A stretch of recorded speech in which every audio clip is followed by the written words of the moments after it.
One of the big things that we've been talking to a lot of clients about is the aging workforce and succession planning and that retiring workforce and the inevitable institutional knowledge drain.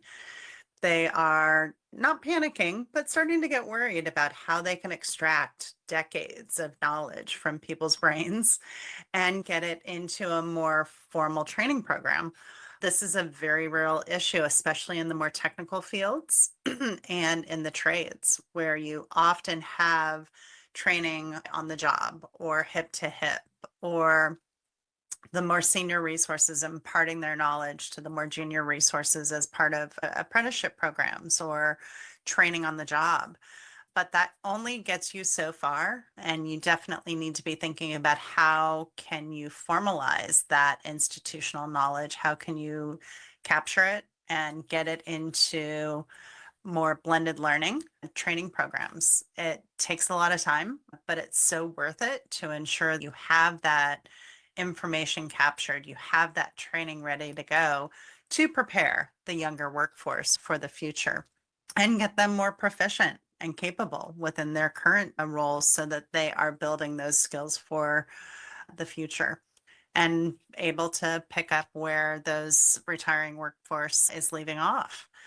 On the flip side of this, there is a school of thought where within software engineering, obviously with the advent of AI and being able to use AI for everything, they are going down the path where they kind of feel like having a senior software engineer is really all they need. AI can do all the generation, and that senior software engineer can just validate it.